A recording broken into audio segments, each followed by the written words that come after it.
कक्षा 10 के प्रिय बच्चों, मैं आप लोगों को ग्रंथि के बारे में बताया था उस दिन।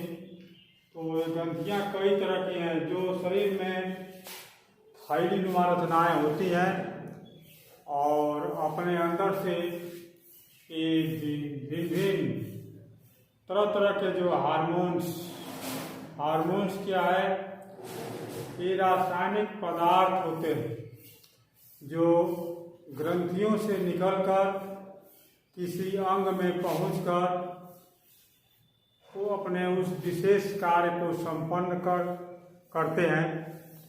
तो शरीर में बहुत सी ग्रंथियां हैं, उनसे अलग अलग हार्मोन्स का सेक्रेशन होता है और ये ग्रंथियां यदि किसी कारणवश हार्मोन्स के स्राव में कमी करती हैं तो शरीर के अंदर, उस अंग के अंदर रोग उत्पन्न होते हैं। तो ये है पीनियल काय। ये पीनियल काय जो ग्रंथि है, यह अग्र मस्तिष्क में जो है स्थित होती है। इस ग्रंथि को एपिफाइसिस सेरेब्री कहते हैं। ये दूसरा नाम है इसका एपिफाइसिस सेरेब्री। और यह ग्रंथि अपने अंदर से मेलाटोनिन हार्मोन्स का सेक्रेशन करती है और यह मेलाटोनिन हार्मोन्स इस पीनियल का जो अग्र मस्तिष्क के वाले भाग में स्थित होती है, वहाँ से यह निकल करके और अंगों में पहुंचकर अपना कार्य संपन्न करती है। क्योंकि यह अग्र मस्तिष्क जो एक स्ट्रक्चर है जिसको हम डाइएन्सेफ्लान कहते हैं, तो डाइएन्सेफ्लान के मध्य में होती है और यह ऐसी ग्लैंड है, यदि इसके कम अभाव में, इससे कम सेक्रेशन में वृद्धि रुक जाती है। यहाँ तक कि यदि इस ग्रंथि को मादाओं के अंदर से निकाल दिया जाए तो अंडाशयों की वृद्धि रुक जाती है। जो ओवम का विकास होता है, अंडाशय बनता है, उनकी वृद्धि रुक जाती है। तो यदि आपको आता है कि पीनियल काय ग्रंथि कहाँ पाई जाती है, इस पर 2 नंबर का क्वेश्चन होता है,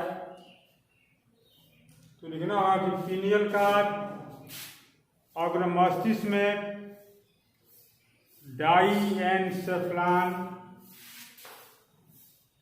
के मध्य में स्थित होती है। यह अपने अंदर से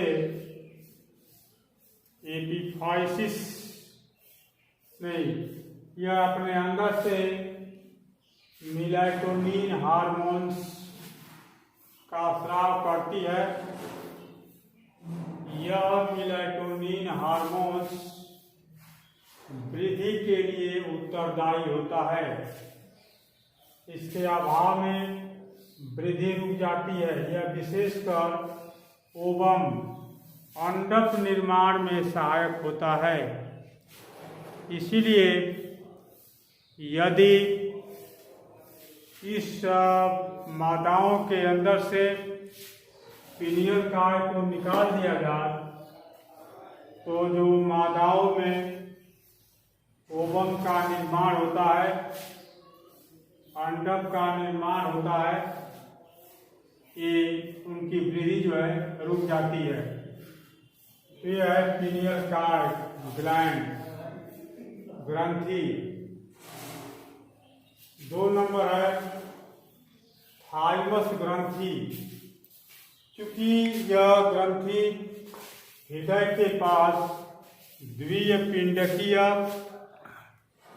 ग्रंथि के रूप में पाई जाती है, इसके ऊपर 2 अस्तरों का लेयर पाया जाता है। क्योंकि यह ग्रंथि ऐसी है कि यह अपने अंदर से थाइमोसिन नामक हार्मोन्स का स्राव करती है। क्योंकि यह ग्लैंड शिशुओं में काफ़ी विकसित होती है, लेकिन वयस्कों में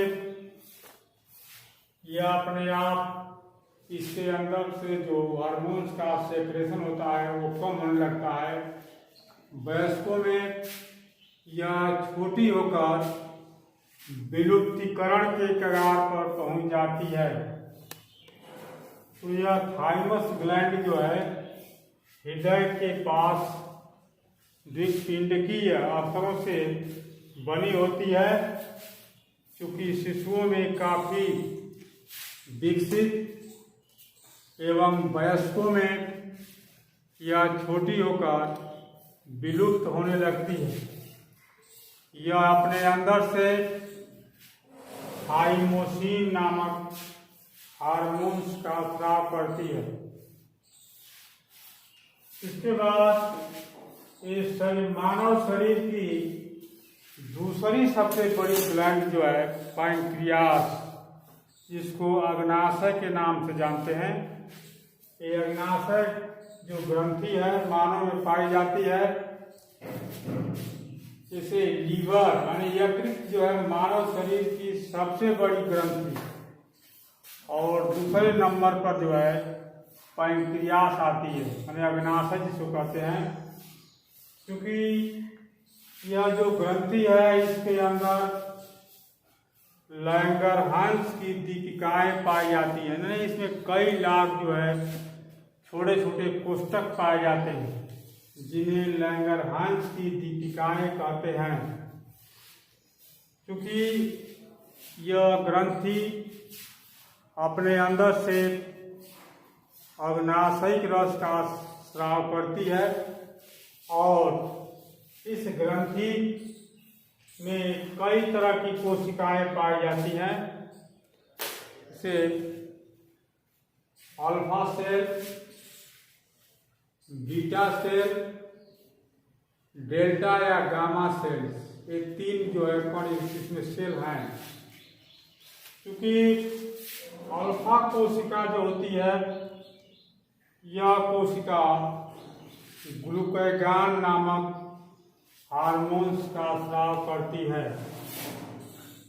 और यह हार्मोन्स जो है जब मानव के शरीर में ग्लूकोज की मात्रा घटने लगती है, यानी जो चीनी की मात्रा जो है इसका एक स्थिरीकरण है कि मानव के शरीर में जो है ग्लूकोज की मात्रा इतनी प्रतिशत होनी चाहिए। जब मानव के शरीर में ग्लूकोज की मात्रा घटने लगती है तो यह ग्लाइकोजन को ग्लूकोज में बदलकर ग्लूकोज की मात्रा का स्थिरीकरण करता है।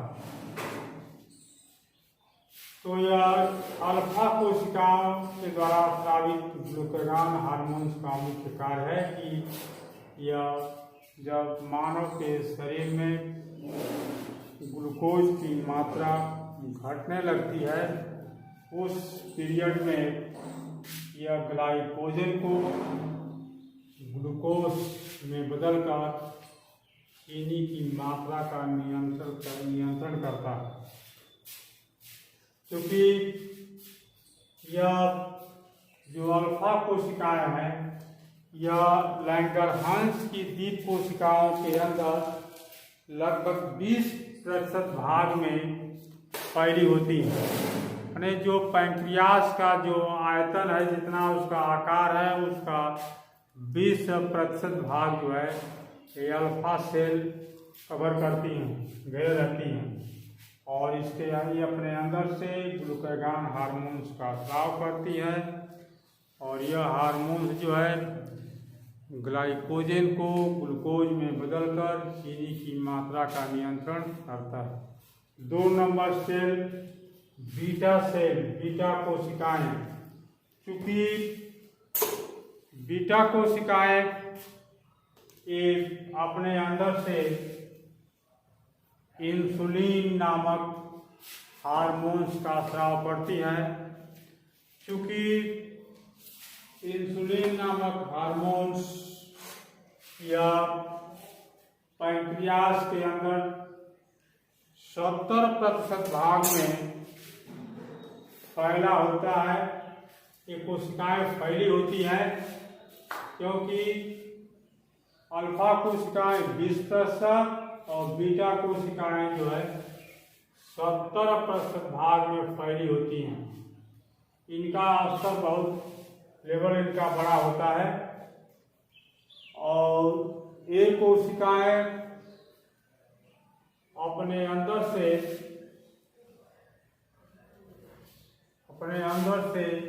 इंसुलिन नामक हार्मोन्स का स्राव करती हैं। इंसुलिन ऐसा हार्मोन्स है,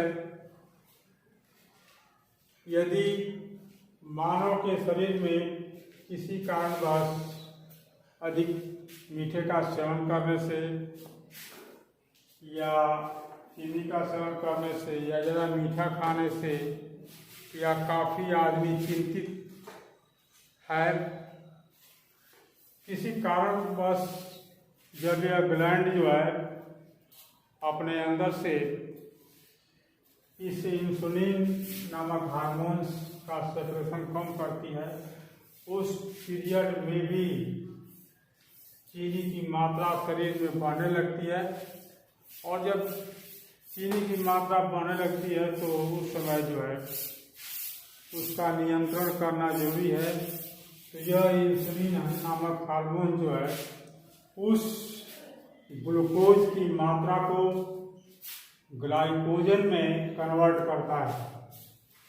जब मानव के शरीर में किसी कारणवश चीनी की मात्रा अधिक बढ़ने लगती है तो उस चीनी की मात्रा को उस ग्लूकोज को ग्लाइकोजन में बदलकर चीनी की मात्रा का नियंत्रण करता है। यदि जब शरीर के अंदर ग्लूकोज की मात्रा काफ़ी बढ़ जाती है, बहुत अधिक बढ़ जाती है, तब इस इंसुलिन हार्मोन्स की सामर्थ्य शक्ति घट जाती है, इसका सामर्थ्य घट जाता है या उसको नियंत्रित या असमर्थ हो जाता है उस ग्लूकोज को ग्लाइकोजन में बदलने में। तो व्यक्ति के अंदर डायबिटीज नामक रोग होता है, जिसको कहते हैं मधुमेह, चीनी का रोग। तो चूंकि ये जो पैंक्रियास अपने अंदर से पैंक्रियास के अंदर जो बीटा कोशिकाएं पाई जाती है और ये कोशिकाएं इंसुलिन नामक हार्मोन्स का स्राव करती है और इस हार्मोन्स का मुख्य कार्य है कि यह ग्लूकोज की मात्रा को बढ़ने नहीं देता है। उसको जब ग्लूकोज की मात्रा बढ़ती है ब्लड के अंदर तो उस पीरियड में यह उसको ग्लाइकोजन में बदलकर चीनी की मात्रा को नियंत्रित करता है और व्यक्ति को डायबिटीज से बचाता है। तो यह आपका बीटा सेल। बताए थे कि पैंक्रियास के अंदर 3 सेल अल्फा, बीटा, डेल्टा या गामा। तो अल्फा, बीटा, इसके बाद 3 नंबर है डेल्टा या गामा कोशिकाएं। क्योंकि पैंक्रियास के अंदर सबसे छोटा जो है कम भाग में ये कोशिकाएं फैली होती हैं। ये लगभग 5% भाग में फैली होती है और ये जो है ये दोनों से मिश्रित होती है। इनमें अल्फा कोशिकाएं और बीटा कोशिकाओं से संबंधित ये कोशिकाएं होती हैं। इसके बाद अभी जो है जनक, गुनाट क्या है जनक। तो चूंकि ये जनक क्या है, नर और मादा में, नर के अंदर जो है जनक के रूप में, नर के अंदर जनक के रूप में एक जोड़ी टेस्टिस, टेस्टिस का मतलब हुआ जिसको हिंदी में कहते हैं वृषण, वृषण से स्पर्म बाहर निकलते हैं और मादा के अंदर एक जोड़ी अंडाशय, इसको ओवम के नाम से जानते हैं, का निर्माण होता है। जनक क्या है, नर में एक जोड़ी, नर के रूप में एक जोड़ी वृषण और मादा के अंदर एक जोड़ी ओवम माने अंडाशय पाए जाते हैं और ये दोनों संलयित होकर के जो है निषेचन का कार्य करते हैं। वो क्या है, गुणाद, जनक। क्योंकि ये जनक क्या है, ये द्वितीयक लैंगिक लक्षण, द्वितीयक लैंगिक लक्षण के विकास में ये सहायता करते हैं। इसके बाद हार्मोन्स, अभी हार्मोन्स की परिभाषा क्या है कि ये थायरियों के अंदर से बाहर निकलते हैं। ये जो थायरियाँ हैं, छोटी छोटी ग्रंथियाँ शरीर में पाई जाती हैं, ये अपने अंदर से रासायनिक पदार्थों का स्राव करती हैं और चूंकि ये स्राव पदार्थ जो है किसी को जिस अंग में जाना है उस अंग में पहुँच कर और अपना कार्य करना है। यह कि हार्मोन्स इसे कहते हैं, चूंकि इसकी परिभाषा जो है, यह एक सक्रिय संदेशवाहक पदार्थ है जो किसी बाह्य या अंतः उद्दीपन के कारण शरीर के किसी भाग की अंतःस्रावी ग्रंथियों द्वारा स्रावित होकर रुधिर द्वारा पूरे शरीर में फैल जाते हैं। ये अंतःस्रावी ग्रंथियां, ग्रंथियां तीन तरह की होती हैं, अंतःस्रावी, बहिःस्रावी और मिश्रित ग्रंथियां। तो अंतःस्रावी ग्रंथियों द्वारा स्रावित होकर रुधिर के माध्यम से इस शरीर के किसी भी भाग में पहुंचकर अपना कार्य संपन्न करते हैं, उसे हार्मोन्स कहते हैं। हार्मोन्स, तो ये रहा हार्मोन्स की परिभाषा की।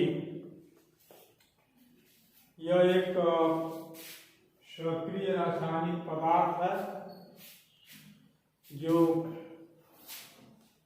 किसी उद्दीपन के कारण शरीर की अंतःस्रावी ग्रंथियों द्वारा स्रावित होकर रुधिर के माध्यम से शरीर के किसी भाग में पहुंचकर अपना कार्य संपन्न करते हैं, उसे हार्मोन्स कहते हैं। क्योंकि हार्मोन्स की बहुत सी विशेषताएं होती हैं, क्योंकि ये विशेषताएं निम्नलिखित है। हार्मोन्स चूंकि जल में घुलनशील होते हैं। 2 नंबर, ये उत्तकों की भांति बीकर का काम करते हैं। 3 नंबर, ये हार्मोन्स प्लाज्मा जो पदार्थ होता है उसके आर पार आ सकते हैं। प्लाज्मा क्योंकि एक बाह्य झिल्ली द्वारा घिरी होती है, लेकिन उसके आर पार आ जा सकते हैं। और क्योंकि हार्मोन्स अपनी विशिष्टता को दर्शाते हैं, ये जो रासायनिक पदार्थ है अपनी विशिष्टता को प्रदर्शित करते हैं। यह किसी लक्ष्य अंग या 5 नंबर, यह किसी लक्ष्य अंग या लक्ष्य कोशिका के अंदर पहुंचकर अपना कार्य संपन्न करते हैं। तो इस प्रकार हार्मोन्स के ये कार्य है। इसके बाद मैं इस टॉपिक को बंद करता हूँ, अगले दिन भी बताया जाएगा।